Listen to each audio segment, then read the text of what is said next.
No, All right, thank you so much here at the program this morning on ITV. Now, we've got the Honorable Commissioner for Public Safety and Security in Edo State, Kingsley Wagbale.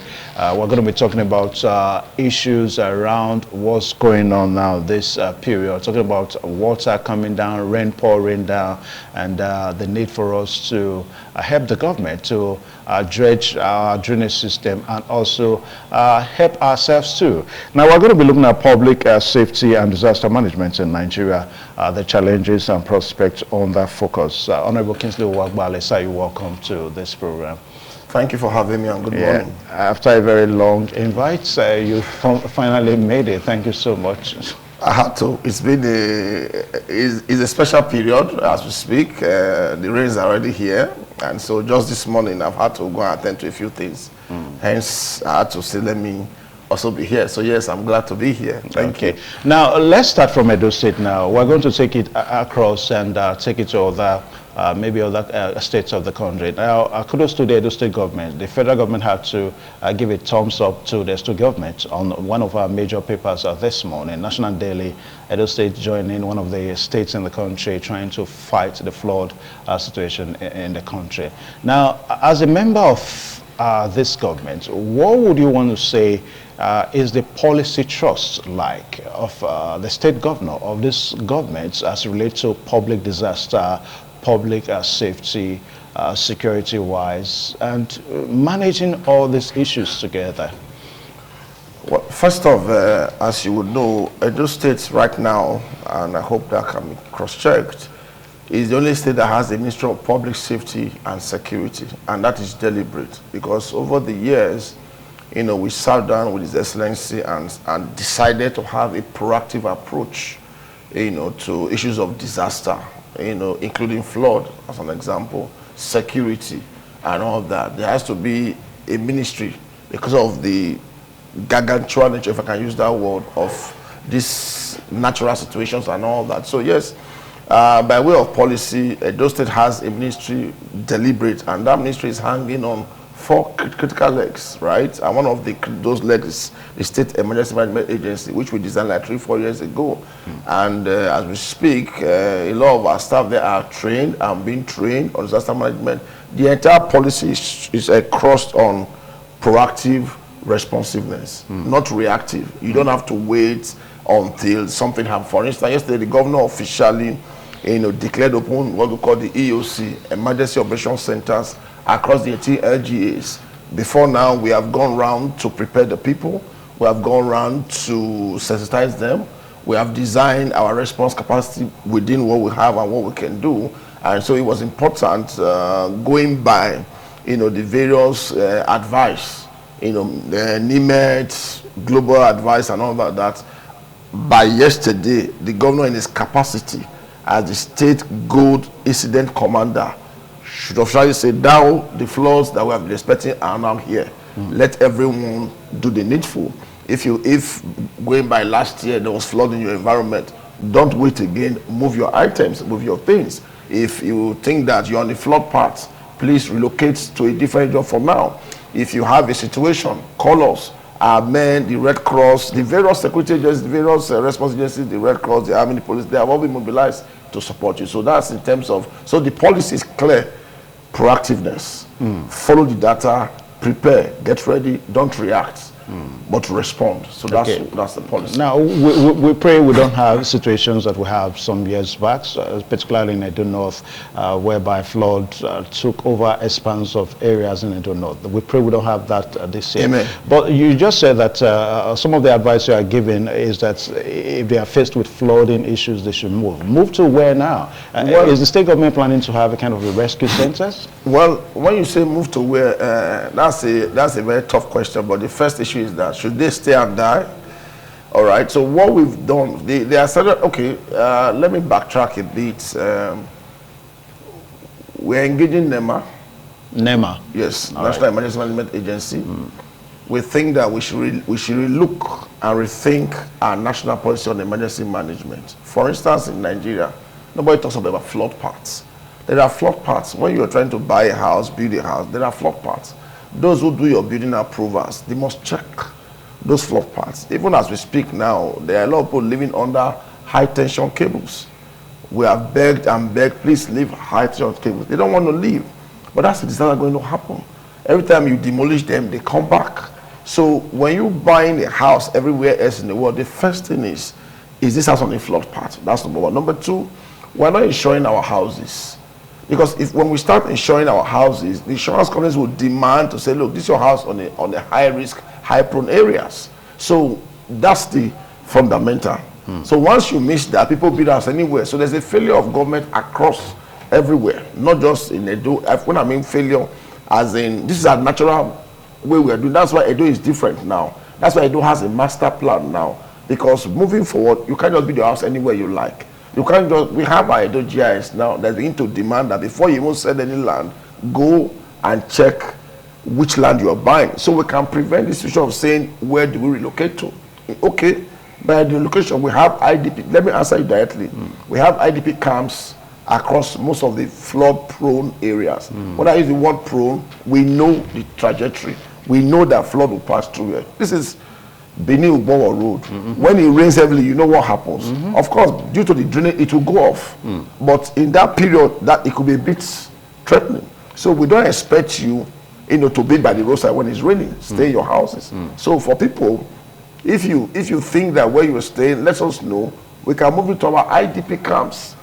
So to answer your question, where would they move to? There's a temporary shelter across most of those areas you call. Like we have like 4 in Edo North. And we've also mobilized certain schools as a location that we can put people in the meantime when the flood will come and the flood will go off. Now, the enforcement of some of these things that we're talking about now has really not been seen. I must be sincere with you. I mean, we once had a government in this state whereby the structures were demolished, for the purpose of creating pathway for nature, for water, for flood and all that. But it appears that enforcing some of these issues, some of this law has also been a challenge to the state government.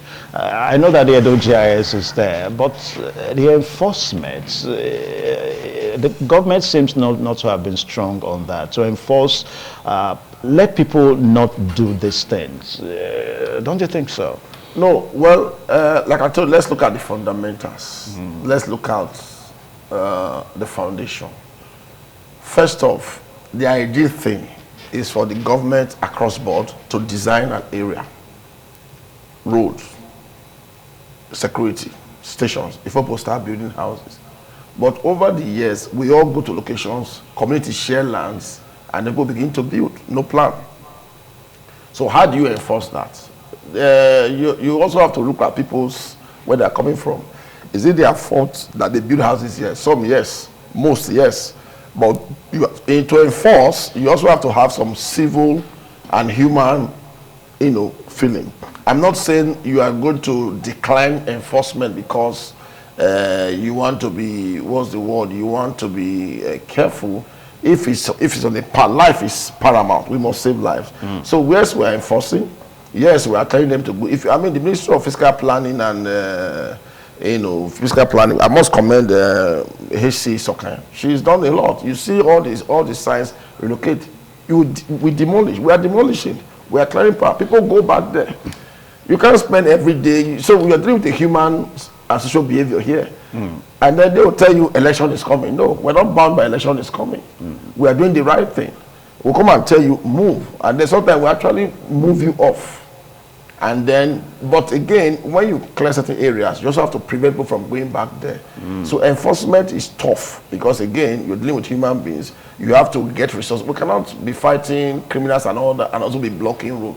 So we are hoping that our people, that's what the governor said yesterday, look, also help us to help you. Because government is collective. Government is you and us, me and you. So while we are doing what we do, and I must commend Edo people, by the way, from my office, I see a huge level of responsibility on the part of our people. I can tell you the fragment of people not cooperating is just maybe like 2-3%. The average Edo person wants to. I went around Edo. I went to Aganebo. I went around every flood-prone part, and they were grateful that we are coming ahead of the flood to prepare them, to help them, to guide them. So you will see the people also need help. So those who are defiant are just a minute percentage. So enforcement is by engagement. We're not just enforcing, no, we're engaging. and then we're doing the right thing. All right, now, there are so many projects that the state government is doing. There's no doubt about that. Most of them, you don't even talk about them, except to see them. I mean, I was going through the road that leads to Welu through this local road access. That road is being tired. I was like, wow. Now, that is on one side. Now, secondly, the dredging of the Ikpoba River that the state governor started. But you were there. We have that on record now. We saw you and the governor, you know, trying to do that and all that. Now, lots of, you know, reactions on that now. That is this not going to be another white elephant project? I mean, looking at the fact that dredging a Ikpoba River, that's a massive project. Also looking at the fact that the state governor has less than a few months to go. I mean, how does he intend to complete that? What are your reactions? Okay, I'll tell you something. I'm personally what's the word to use? I'm personally amazed at the personality of His Excellency Governor Obaseki, his thinking capacity. If you notice, he said something yesterday. He said, look, we're going to start this dredging so that by this time next year, we'll not have a repeat of this. So he said that clearly. There's something about him which I respect, is his level of understanding of the issues, his level of understanding of timing. He's a very realistic person. He didn't say, we'll do this road now. He just said, looking at this, we knew where these problems were coming from. But he said, look, enough is enough. I don't have the details of what the issues prior had been. Apparently, there are issues prior that affected that dredging. I don't have those details. But he said, at this rate, we're not waiting for anybody. Our people are important. We must start the dredging of this place. And luckily for us, Commissioner for Works was around. And so he gave a mandate. But like I said, to answer your question, he's not talking about, you're going to start the process. To dredge that place and put it the way it should be, it can be less than a year. So what he said by way of timeline is that, look, by this time next year, Edo people living on that axis, Ewa Road, Ewa, should not go through this. So by the project you are seeing, they were planned, but now there is a deliberate effort to close every project that the governor has started. You know, when he was planning Aragoda Road, the first one, he gave everything he wanted to do. And now what he's telling us in the ESCO is that, look, these are the things I promised I want to do. I want to start seeing how we close them. So now he's completing everything he has started. Now, when you say close them, are you trying to say that the governor wants to complete them completely before he leaves? Or close them as in just leave them? No. And perhaps continue with every project has a timeline. And some of them, timelines are beyond this ESCO. That's why I'm talking about continuity. That's why we have a candidate. I'm not trying to campaign here, but we have a candidate that we're sure will continue from where the governor has stopped. So there's a deliberate reason why, we have a candidate we are all aligning with, because we understand his capacity, we understand his ability, we understand his thinking pattern. Because it is important for you to have a swift transition.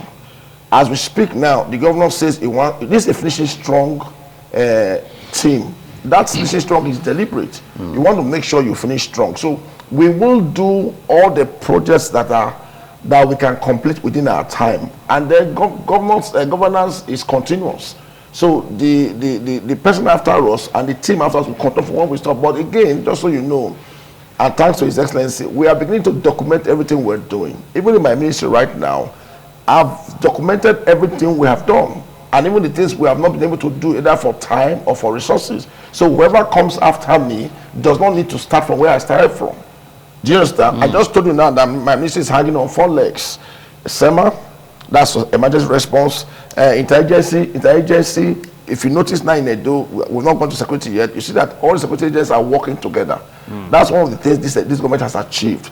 We don't have security agencies working across purposes. No. In Edo, they work together. That's one. Number 3, intelligence gathering. We have the most robust command and control center in West Africa. As we speak in Edo State, the most robust with the standard command and control center, both from the building, from the equipment, from resources, and the platform capacity.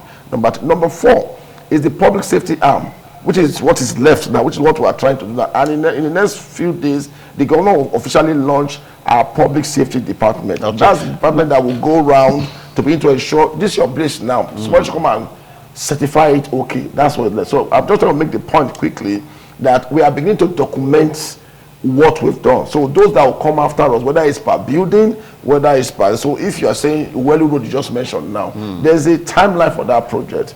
The contractors and the Commissioner for Works and Bridges, Roads and Bridges has that template.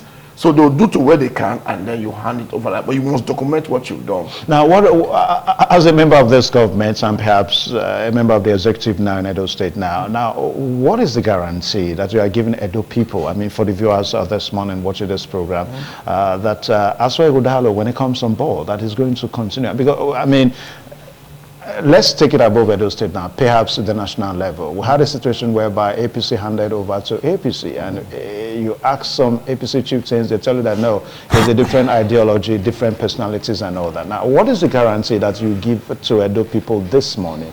Aswa Ighodalo is totally different from Godwin Obaseki, despite the fact that they're in one party. Don't you think the issues around personality, ideologies, idiosyncrasies is going to be an issue? Well, interestingly, I think Edo State is blessed to have Governor Godwin Obaseki and to have, Dr. Aswa Ighodalo. You need to engage them. I've engaged them personally, I've engaged them one-on-one. You need to understand how they think. And that's why Edo is blessed to have an Aswa Ighodalo capacity, thinking, So to answer your question, this place needs to be upgraded. Am I right?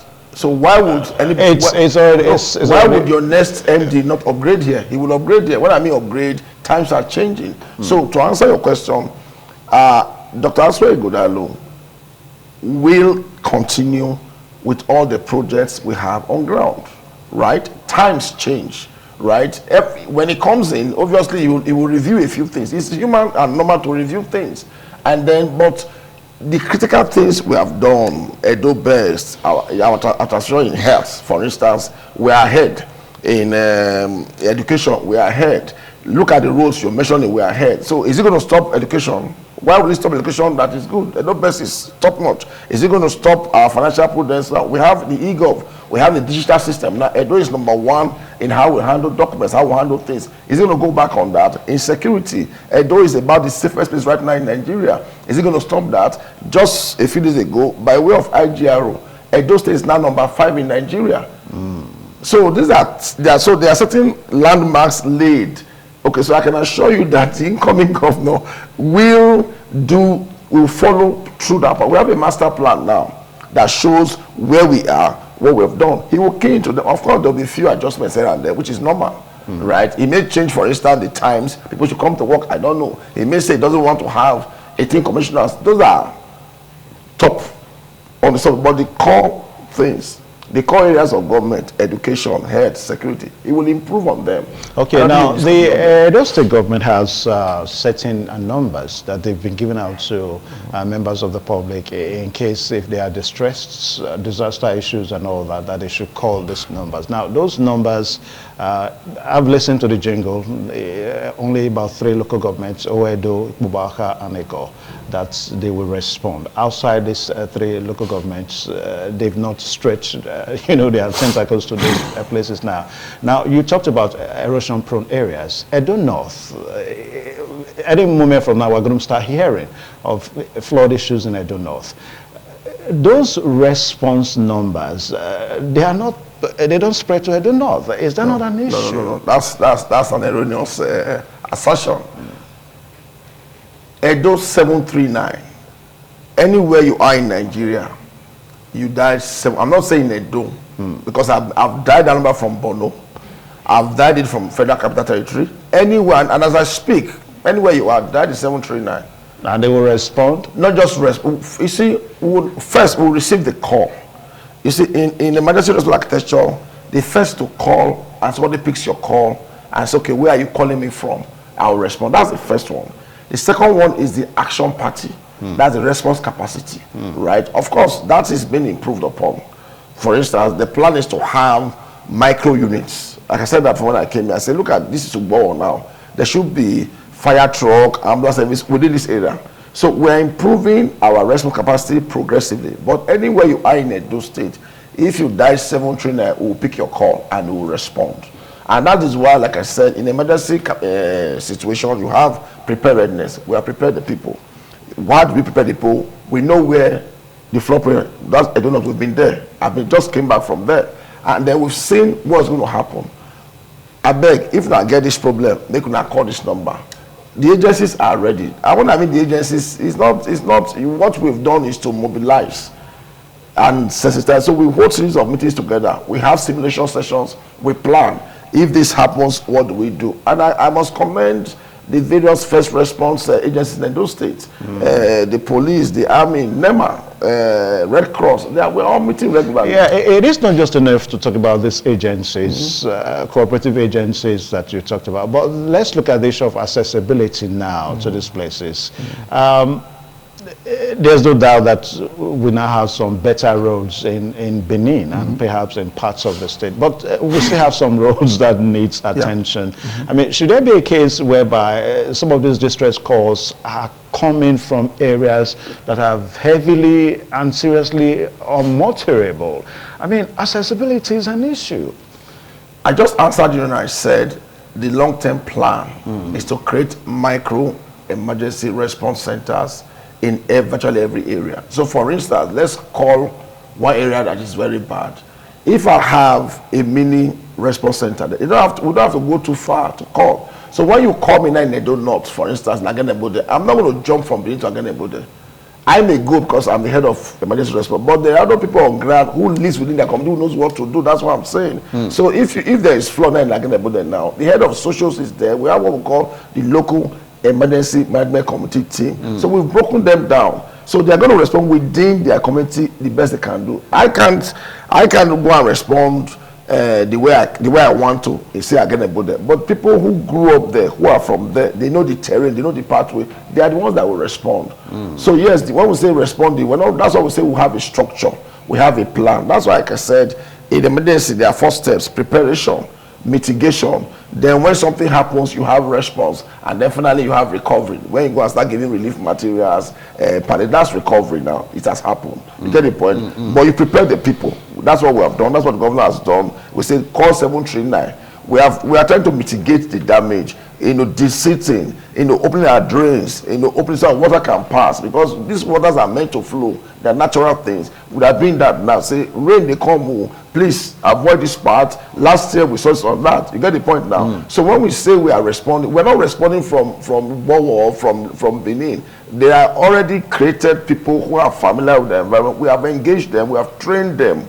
It's also important to train. So you know what to do. They can do CPRO, they can do all that. And as we speak now, by virtue of the EOC, the government activated yesterday, every agency of government now involved in flood management, because we're in flood season now, they're already ready. Okay. Now, let's look at the issue of public safety now, of which your ministry supersedes. I've lived long enough in Benin to really know how Benin City was, perhaps in the 80s, 90s, and is it better now? Well, I'm going to answer that question, but let's look at it now. The way gas stations, the way what? Gas stations, filling stations for fuel, gas stations for domestic gas, for cooking and all that, the way they are being cited now is quite worrisome. I mean, it wasn't like this in the old... I would say was cited, because I know my ministry, led by Ministry of Fiscal Planning and Ministry of Mine and Energy, there is a committee now, and we have gone round, we are beginning to close several. Okay. So I agree with you that there was a flagrant violation of location. There are certain things you can put in certain places. There are certain areas you cannot put filling stations. You cannot put gas stations. These are the basics. These are the fundamentals. But we've had serious violations of this lawlessness. I personally joined the Commissioner for Mining and Energy to go and shut down several of these stations, gas stations, because they are inflammable. They are potential. In fact, we had one in Auchi. We had one that happened because that gas was behind the house and there were explosions. We went there to Auchi. So right now, I know there's a tripartite ministry led by Ministry of Fiscal Planning, because it starts from there, and then supported by Ministry of Mining and Energy and Gas, and then we provide security for them. We are now beginning, that's why I say was, because we're now beginning to shut down areas. So by the way, people, anywhere you see any building that you think is violating basic living code, please call us. Call 739. Let us know. We'll go there and shut it down. Also help us. Okay. We can be everywhere, so you let us know. Call 739. Call 112. Say, look, there's a gas station you think, and a lot of guys are trying doing that. In fact, there's a guy that calls me and say he has seen a manhole removed here. I don't know, one lovely guy. Every time he sees a manhole, he calls me one-on-one, and I send people to go and close the manhole. You know, so there are people calling us. That's why I say those are really upgraded, and those are cooperating now with us, and those are happy with what we are doing. They're also helping us. So please, if you see any of these violations, you think that a gas station or a filling station is there, and you don't think, just let us know. I can tell you that within 24 hours, my team will respond there and shut that place down. Okay, still on public safety now. Let's talk about things more that poses a threat to the public now. About a few days ago in Uzaire, I mean, that's where I'm from, so I know the place. As a matter of fact, there's a certain hotel opposite the tree that fell at Jetu in Uzaire. That tree fell, killed, I think it was underreported now because feelers from the place now says that more than 8 persons died. But the report we had was about 4 people that died. Now, the question is, don't you think your own ministry is supposed to be aware of some of these things that poses a threat to public safety? Take, for example, a very big, mighty tree that has grown so large. I mean, a very wide, big storm can come at any time, gets the tree down, and of course, it kills people. That was what happened in Jetu. So why has your ministry not been living up to this expectation? Well, I take that. I hear you. I don't think. I think first off, we have to commiserate with the families, you know, that lost their life at that episode. We were there. The deputy governor, gave as soon as it happened, the governor gave a standing instruction. The deputy governor, myself, we went there immediately, you know, to see for ourselves what really happened, and then to go to commiserate with those ones that went to see those ones in the hospital. We did all that. And then, you know, so to answer your question again, there's so much to do. But we're going to do them step by step, you know. Just cutting trees, you know, our social, religious, and emotional connection to trees.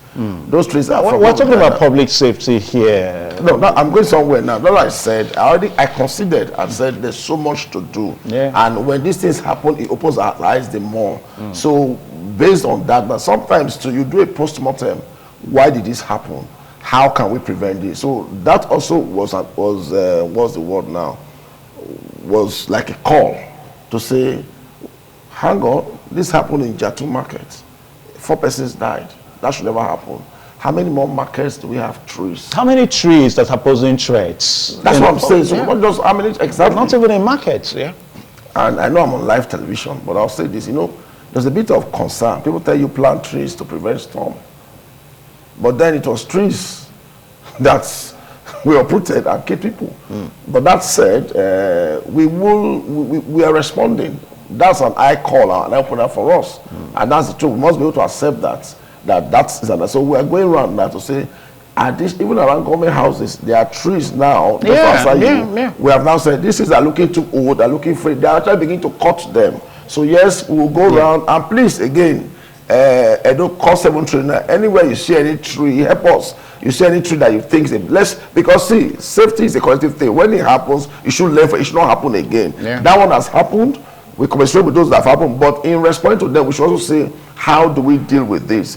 So we are going to deal with that. So if you see any tree, anything, anywhere, just call us. We'll be glad to respond. All right, now, so the program is this morning on ITV. So privileged to have Kingsley Owagbale, the Commissioner for Public Safety and Security in Edo State, attending to so many issues as it relates to public safety. Now, the Ovia River Bridge is somewhat rickety. Those are some of the feelers that we get from users. I mean, that's a state-owned road and state-owned bridge. Honorable Commissioner. That's a federal road. Ovia River, not the one that passes through the Lagos Road. Okay. I'm talking about one on the Siloko Road axis. Okay. That's the color that we... It's a state road. Yes, I mean, users of that road have been complaining for quite some time that rainy period like this, most times you have the river almost filling to the brink, close to the road and all that. That's a threat. You know, at times there are reports that the bridge shakes. What is the state government? What is the state government doing? The Commissioner for Road and Bridges, Engineer Ethan Uzamir, is from that axis, and I'm sure he's from that. He's passionate about his people because that's his area, and I think a lot is ongoing in that axis. No, you are the Commissioner for Public Safety. Hang on. I'm saying I will revert to him and ask him. This is now becoming an issue of public safety. What have you done? What's going on there? I don't have the facts about that place, but now that you're brought to my attention, that's why I said I will revert to him to know. I'll actually visit that place tomorrow. Yeah, it's a promise, and I can say you clearly I will visit there just to be double sure, because that's what we do. We respond. Now it's a call to go and see, and once I'll probably go there with Commissioner for Road and Bridge. So let's see what can we do quickly, because we don't want to have a bridge collapse. You know, the rain threatens structure. So we want to be sure that the people are safe. So I thank you for that information. I don't have specific data on that, but I will, get information, and we'll see what we can do about that. But definitely, I will leave here now, call Commissioner for Road and Bridges, and I'll inside that particularly. And please, Edo people, any of these things you see, please call us. Let's have the information. We are trying to get to be in charge and make control we have, but also give us information. Let's respond to them. So we'll go and look at that quickly and respond to the people. Okay, let's talk about firefighting in the states now. You want to give us one or two information about that? Well, our firefighting capacity has really greatly improved because we are getting the right equipment now, thanks to His Excellency, thanks to other agencies, NMPC, NDC, and all that. If you notice now, we have also positioned fire trucks at certain locations where we suspect prone, people are known, and then so our ability to respond is better. The leadership of the fire, by the way, there's a fire bill that's going to be passed by the Executive and House Assembly very soon, where we've designed a policy to regulate, fire and all that. So I think that for fire, people have said 70%. We are ready. We're doing trainings by day all the time. We are giving, fire is literally training capacity and equipment. So we're getting the equipment and we're training our people. And then we're also mapping to be sure that, okay, response time. You don't want to hear there's fire in an area. It takes you 20 minutes to get it. Then the whole building is gone. So it's also part of the response architecture we are creating to ensure that we can respond. So I will tell you that our fire capacity is good. And I have the data. We respond well, given our environment. We respond well. We can do more, but I think kudos to our fire team.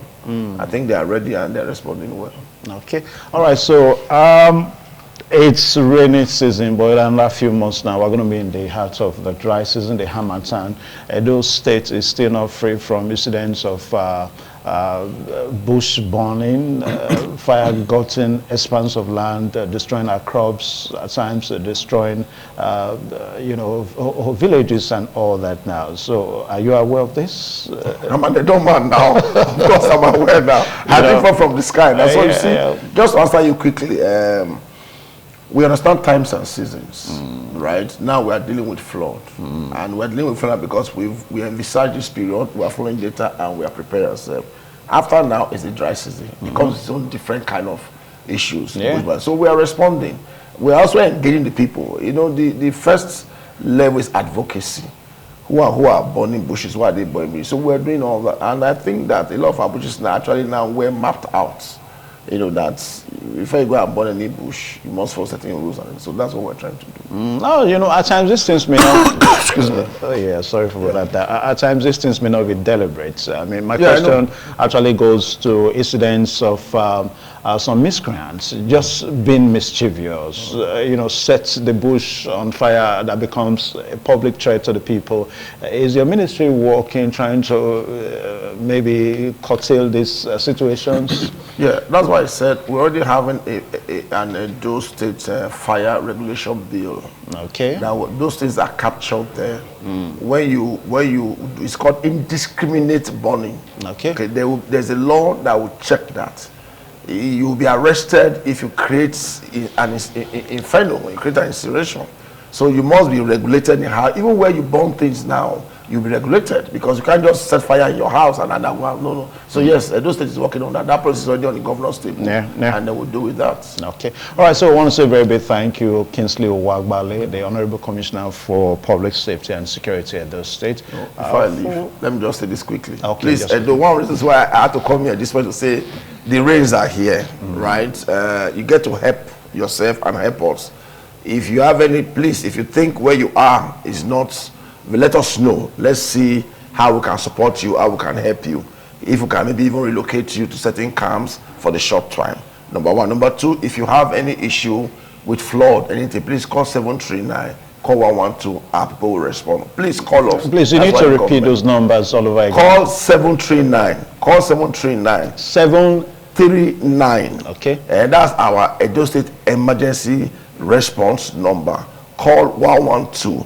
There are people working 24 hours, 24/7. They will pick this call. They will let us know. We've responded to flood already. So please, wherever you are, if you see that where you are staying is historically has floods, please relocate. If you need help, call us. Let's know on time. We don't want any life to be lost due to flood. It will be a big shame. The one that happened in Jatu was windstorm, not flood. Right? Yeah, but public safety now. That's what I'm saying. No, we'll deal with that. But for this flood, we've done so much to prepare. We don't want any casualty. So please call us. Let us know. Let us know. People, SEMA is ready. They will respond and they'll support you. I think the Honorable Commissioner, you need to also emphasize that it's not just a flood situation. Any emergency situation at all. Any emergency situation. Like I said, somebody call up. Whenever I see a manhole that's open, he calls us. Now we're going to arrest those people who steal the manholes. Okay, so anything you see a building trying to collapse, you see a gas station open, you even see a bad road. If you say a bad road is a public safety issue, because a bad road will lead to accident, will lead to robberies, and so if you think there's a bad road around your area, please call us. All right. I'll work with the emergencies and they will come and respond. All right, so I want to say thank you so much, Honorable Commissioner, for finding time to come on the show today. Thank you for having me.